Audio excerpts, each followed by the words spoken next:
I've been looking forward to this line since I first saw these figures at New York Toy Fair earlier this year.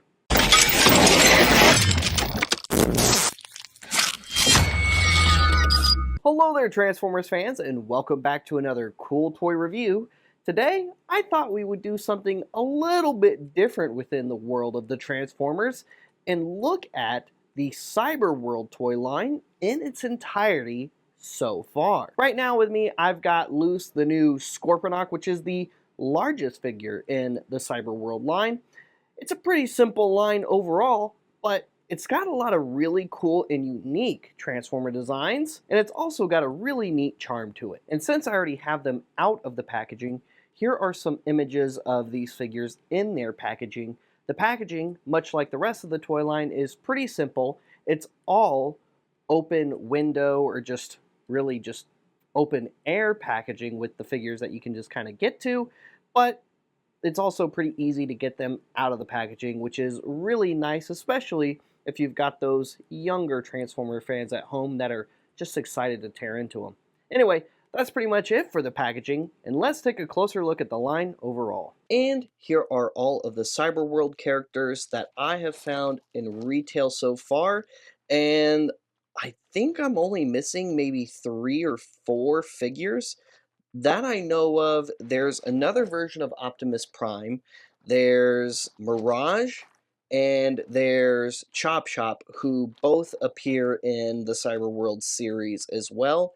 And so far, of the characters that we have, this more off-road looking Bumblebee hasn't appeared yet, Wheeljack hasn't appeared yet, and this G2 Colors military truck Megatron that was remolded from a Transformers The Last Knight Hound figure also hasn't appeared yet, although as weird as this one is, I kind of dig it. And if I had to boil down Cyberworld into one word compared to all of the other Transformers series, it would simply be different. And that's a very good thing about this. I love Cyberworld as a series. I love the concept they're going for here. It's a seemingly mixed bag of Transformers pulled from who knows where. We have this weird and new interesting Scorponok who's got design elements from Generation 1, Earthrise, and his Energon cartoon appearance. Megatron is a bull this time for some reason. Decepticon Galvatron is a dragon this time, which looks really awesome. Starscream is, well, Starscream. Skybite is a little roadster Hot Wheel looking shark car now, and I absolutely love him the most. Optimus Prime is a very Optimus looking design. Here is Bumblebee as he appears in the series with his cool double-bladed blaster weapon, and just like in the series, you can take these off and have him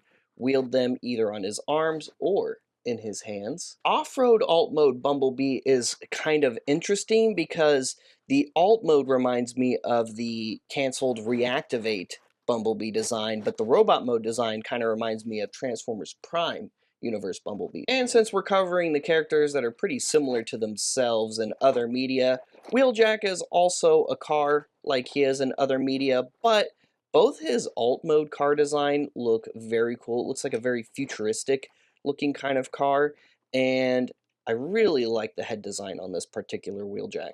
Alita 1 is a boat this time, and this is probably one of my favorite looking robot mode silhouettes of Alita 1. There's just so many cool and interesting design things happening with this one in particular. Making Snarl a Junkion I thought was a super cool mix-up for this character, and I hope we see more weird mashups like this in the future of Cyberworld. And Grimlock is so big and goofy in this series, but I love how screen accurate he is, both in design and play feature. In the show, he will actively take his own parts off, like his T-Rex head, for example, to turn into a hovercraft vehicle to help some of the other Autobots get to safety, which is a feature you can do with this particular Grimlock, which I'll get into in a moment. This toy line in particular is also incredibly show accurate to the Cyberworld series, which is a very nice thing to see, especially since the toy line is as simple as it is. Scorponok kind of acts like our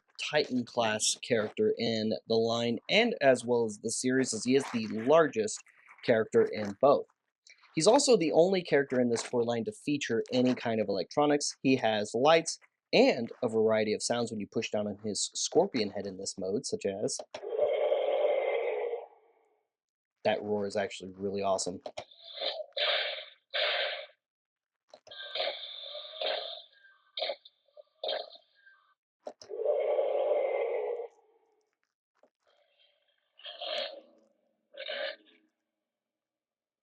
The revving's kind of interesting.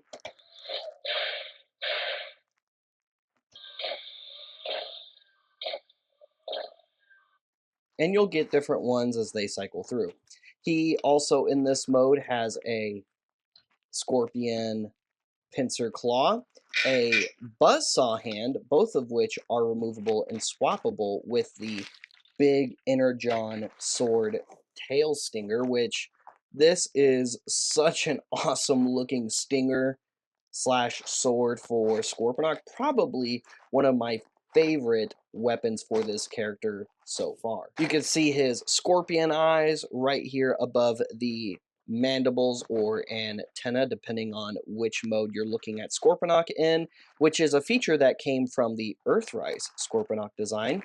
You have these cool little shoulder cannons that pop up in this mode and can be plugged in different places for the other Decepticons to use as a turret.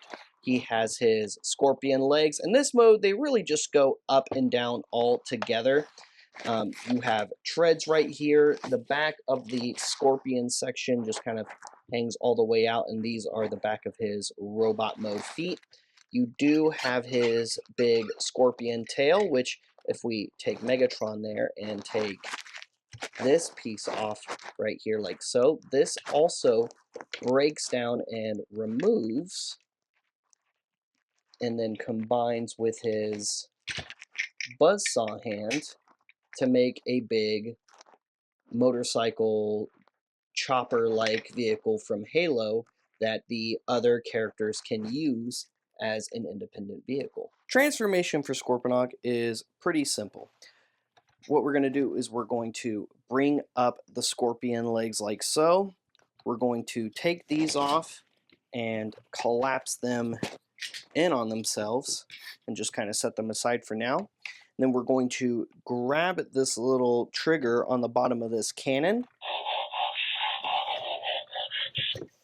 and stand him up. Go ahead and turn him around. Underneath, we're going to flip out his robot mode feet, bring his arms down like so, and he will have some elbow articulation as well. Bring up that Energon visor, which is a really cool feature based off of his appearance in the Energon cartoon, not to be confused with Robert Kirkman's Energon Universe comic series, which is soon to get a series. Take these cannons, and then we're just going to plug them back onto his shoulder like so. And in his robot mode, he doesn't have too much more articulation than he did in Scorpion mode. Really, he just has shoulders can go all the way around, swivel at where the arms connect at the elbow. You have a single elbow joint, nothing at the waist, nothing from the legs down. The chest can open up, and you can place one of those cannons right there on his chest for any one of the Decepticons to ride on. What's also really cool is if you turn on the electronics and open up the chest, you can see the tech specs that the Autobots and Decepticons are trying to gain to get past Scorponok, who's defending a shuttle in the middle of the desert in the Cyberworld series. And of course, he can hold his sword as well. You just open up that pincer. There is a big wide peg on the inside of that hand, and there is Scorponok with his weapons. And for comparison, here is Scorponok next to Megatron in his robot mode, so you can see the two of them side by side, and Megatron is about the same height as just about all the other figures in this line. They slightly vary in height, but just about all the regular sized figures are around this size in particular. And here he is next to the chunky G2 color artillery truck Megatron that we have in the Cyberworld line. Next, we'll take a look at Grimlock. Grimlock looks very cool, nice and large, decent articulation for how he appears in the show, all the way back on those shoulders. You have a swivel there at the arm. You can go in and out on both, and you basically have the same articulation on both. You can see his robot mode fist there. This one does go chomp chomp. You do have waist articulation, but it's spring-loaded, partially due to transformation, and really you can only spin it to this side or facing front, and that's about it. Hips are on a ball joint, single jointed knees, and you also have an ankle joint that goes forward and back here at the foot, but that's due to transformation. His head doesn't really have any articulation. It can telescope inside of the chest for transformation, and that's really about it. And like Scorponok, you can also open up Grimlock's chest compartment, and a fellow Autobot, or in this case, Dinobot, can go for a ride alongside Grimlock. And for comparison, here is Grimlock next to Snarl, his fellow Dinobot in Transformers Cyberworld. And I love that while we do have two Dinobots in Transformers Cyberworld, they are not at all alike. Like I said earlier, Grimlock can separate his components. His arms do come off to become a separate vehicle. So what you do is you take his T-Rex head and then you move this section down a little bit further. Then you take his gun here and plug it on like so. By pushing down on that button, you will rotate the barrel of his blaster, and you can also take Snarl or another Autobot, but we're going to use Snarl here since he's his fellow Dinobot partner, and he can ride this little hover vehicle, which does appear in the Cyberworld series at least once into battle. Conversion for this Grimlock is very simple. We're going to start by pushing in this head and then just closing that little cover right there. Extend that T-Rex head, let it click into place. Then we're going to bring the T-Rex arms down like so. Rotate that waist, you'll feel it click into place. And then bend those ankles, bend those knees, make him do a big squat. And there is Grimlock in his T-Rex mode. And I know it's a very, very odd and goofy T-Rex mode. Not one of the best in my opinion, but also, once again, very screen accurate to how he appears in the series. And for comparison, here he is next to Snarl in his Dinobot mode, so you can see them side by side, and the size difference I feel is much more significant alt mode to alt mode. Next we have the big G2 colors Megatron, which is once again a repaint of a Transformers The Last Night Hound figure, which is most evidenced by the chest here, the arms, the legs, which are still very hound looking. They did change the gut plate here to be more Megatron looking, which I really like. For this Megatron, they added this interesting wing pack backpack for him, which almost resembles some Revenge of the Fallen Megatron design elements, I feel like. And of course, he wouldn't be Megatron without a cannon, which he can either hold in his hand, or you can mount on his wing pack right here. I prefer to have it on the wing pack going over the shoulder because G2 Megatron has that big cannon that goes over his shoulder rather than the fusion cannon on the forearm. Although I do kind of wish there was just a little peg hole right here so that I could have the option of him wielding it as a fusion cannon if I wanted him to. But that's just me. Articulation in this mode for this figure is very simple. His elbows can move forward and back, and that's it. That's all of the robot mode articulation this Megatron in particular has. It's not the greatest of the figures in the line, but whether this version of Megatron does appear in the Cyberworld series or is just a fill-in character, it was definitely an interesting take on a Megatron. For comparison, here he is next to Bull Megatron, who is the main Megatron of the series, and Galvatron, who's also in the series independently from Megatron. Transformation for this Megatron is very simple. What we're going to do is we're going to remove the backpack here. We're going to set that aside.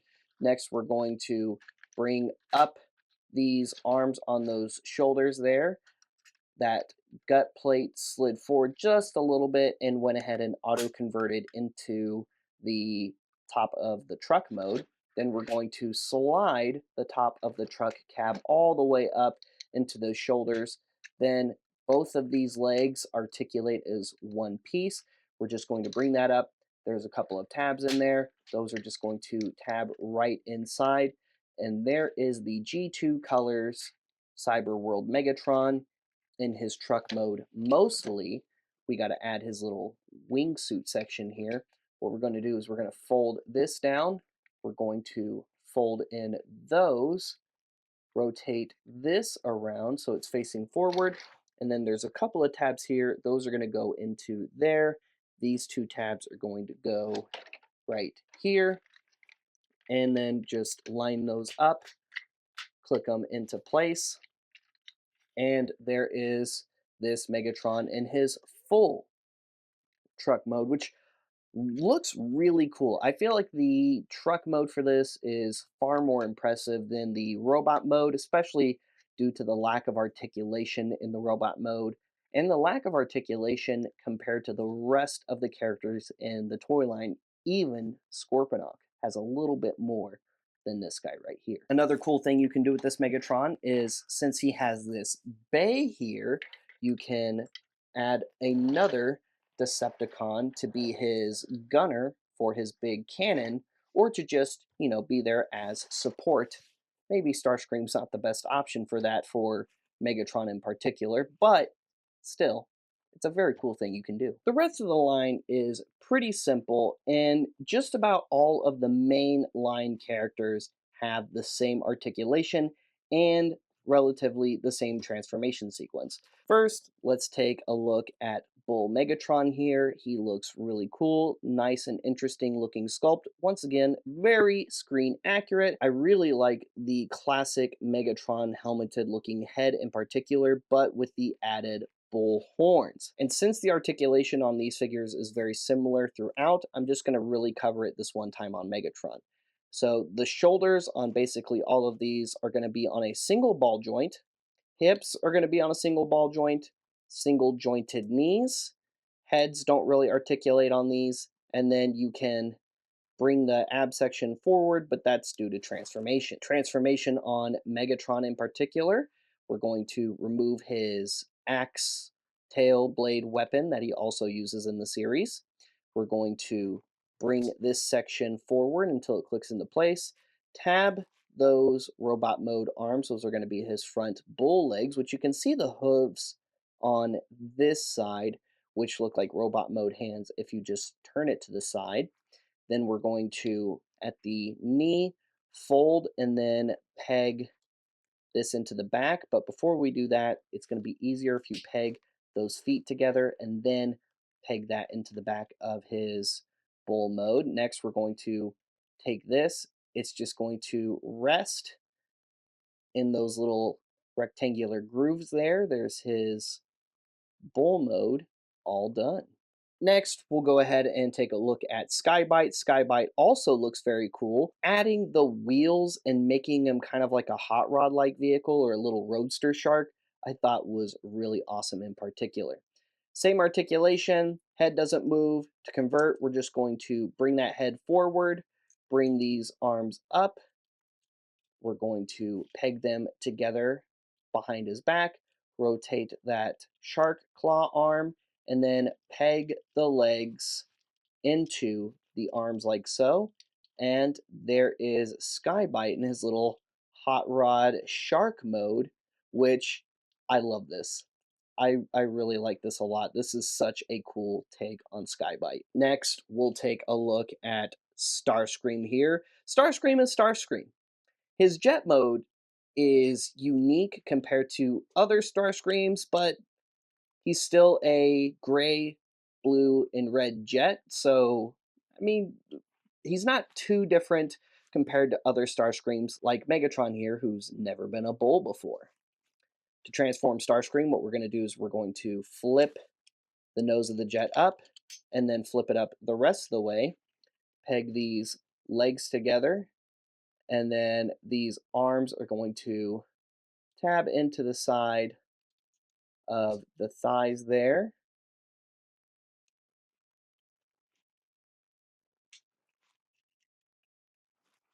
And there is Starscream in his Quinjet mode. He looks kind of like an Avengers Quinjet to me. Here is Galvatron. Now, Galvatron's slightly more than the other figures that came out before him. These ones are about $10 a piece. This one's 15, and that's because he comes with a extra weapon that also has some articulation and removable bits, so I guess that made him just a little bit more. But he comes with these cool little dual blasted flame effects that plug into the barrel of his blaster here. It folds back to make a single barrel blaster rifle looking weapon, which also looks really cool. His articulation, aside from that, is the same as the rest. He also comes with a separate tail weapon accessory, so he actually has two weapons, not just the one here. I like to have this on his forearm for obvious Galvatron displaying reasons, and you could also plug it onto his back if you'd like for storage there. You can even flare it out to where he's got flames shooting over his shoulder like he's making a cool grand entrance. You can bring them down like he's flying or using it as a jetpack. Conversion into dragon mode is just like everybody else. We're going to take that weapon out.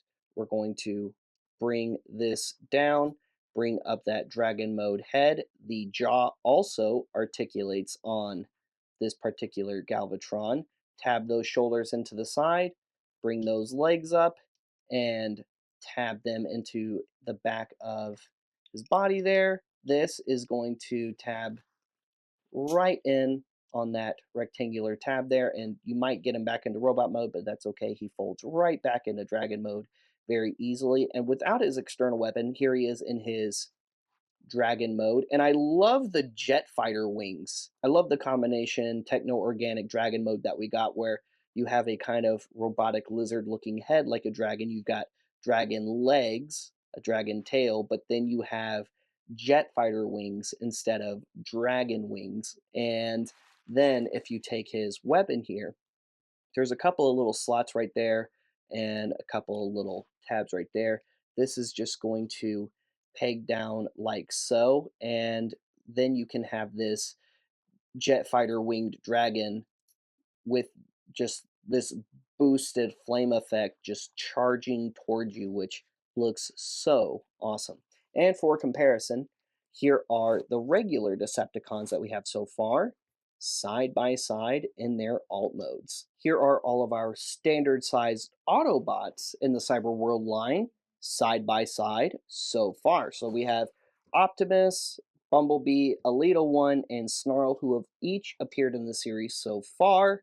Wheeljack and the alternate Bumblebee as well. Starting off with Optimus here. Once again, Optimus is very much like an Optimus Prime. He's a big red, white, and blue looking Optimus Prime who transforms into a semi truck. But his semi truck does look cool, and we're not going to go into articulation again, once again, just because he has the same articulation as basically everybody else. His conversion is simple, but just a little bit different from the others in the way that he folds into his truck mode. First, we're going to go ahead and peg his robot mode legs together, and then we're going to pull back on this section right here, bring that cab and just pull it down, and then push his shoulders together.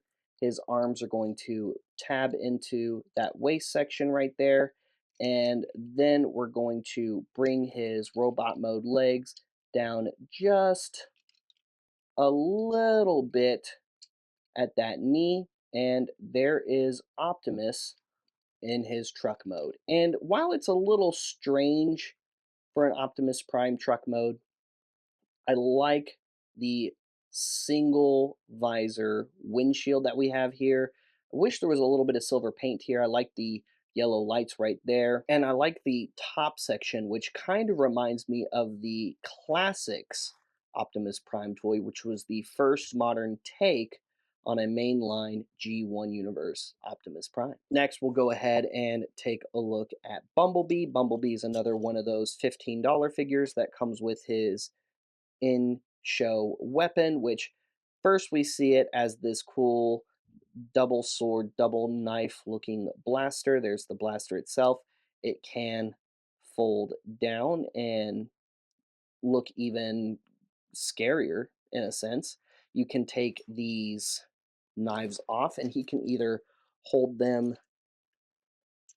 like blaster swords, or you can have him wield them on the sides of his arms, which honestly looks way cooler. And then you can take his blaster once again, and he can have his blaster and his knife hand. Conversion for Bumblebee is simple. We're going to peg his legs together, and then we're just going to fold the car together from there. And there he is in his alt mode, which we got another kind of different futuristic muscle car looking take on Bumblebee here. Not the first time we've gotten this kind of a look, although this does look pretty unique compared to the other muscle car silhouettes. Not by much. It resembles the Earthspark Bumblebee, I feel like, just a little bit, but other than that, he seems to be a pretty cool looking Bumblebee. And of course, you can add his weapon to the roof of his car. You could also plug it in right there, but I think it looks a little bit cooler right here. Next, we'll take a look at Alita 1. Alita 1 is very cool looking. Like I said, I really like how this silhouette of Alita just looks in particular. I don't know what it is about this design, but this robot mode design looks very cool. She just looks armored up, bulky, and awesome. And my only real complaint is this one doesn't come with a weapon of any kind. To convert her, we're just going to peg those legs together, and then we're just going to bring this up, bring these arms in like so, and there she is as a boat. A futuristic Cybertronian looking boat. Looks like one of those cool arcade game racer boats to me, and I would like to see more Transformers like this in the future. Next, we have Snarl, who is once again a Junkion, and I love the mixed match parts that we have. We've got these cool little exhaust pipes coming off of his shoulder here. You have these spikes on his other shoulder. This one is metallic gray, this one's gold. You have all these rust colors and reds on him. I would like to see more Junkion Dinobots in the future, as well as just more blends of concepts like this, where we just maybe take another character and Insecticon-fy them or something, or Sharkticon-fy another character, kind of like how they did with Megatron in the Transformers Prime toy line, which was based off of an appearance in Transformers Prime Retribution, by the way. To convert him, we're going to take his club tail off. We're going to straighten out his spikes. We're going to fold that robot mode head down and that dinosaur head up, peg those arms into the side. Go ahead and untab and fold those legs right into the back. And then we're going to take his Dinobot mode tail, plug that right there, and there is Snarl in his Dino mode. And in this mode, his jaw also articulates, which I think is very nice. Next, we'll take a look at Wheeljack. And Wheeljack looks pretty cool too. I hope he does appear in the series because I like Wheeljack and I like this take on Wheeljack. The colors look cool. the robot mode and car both look cool. To convert him, we're just going to peg those legs together and then just fold that hood up, peg those arms into place, and there is his futuristic racing or sports car looking alt mode. And once again, a very, very cool looking wheeljack. Hopefully he shows up in the show. And last but not least, we have our second Bumblebee. There are 2 Bumblebees and 2 Optimus Primes in the toy line for Transformers Cyberworld, although only 1 version of Optimus Prime and 1 version of Bumblebee have so far appeared in the series. I kind of hope that this Bumblebee in particular, if it makes an appearance, appears as an independent and different Bumblebee from a different universe or timeline, and not just a upgrade of the current Bumblebee we have, just because of how different and cool this Bumblebee looks. His robot mode, like I said earlier, kind of reminds me of Transformers Prime Bumblebee, and it's mostly due to the face and the forearms. For conversion, what we're going to do is we're going to peg these legs together, bring that hood up, tab those arms into place, and there he is in this cool looking off-road dune buggy looking alt mode, which kind of reminds me of the Transformers Reactivate canceled Bumblebee that we did get a figure of, luckily, although we'll never get the game, it seems. Overall, while it's one of the simpler Transformer toy lines out there, I really love that it's faithful to the media that it belongs to. For more cool toy reviews like this, make sure you like and subscribe and follow us anywhere you can find Cool Toy Review on social media. And you can follow me at Triptychonus for more Transformers fan content, Star Wars fan content, and more. And we'll see you guys later. We'll see you another time. Transform and roll out.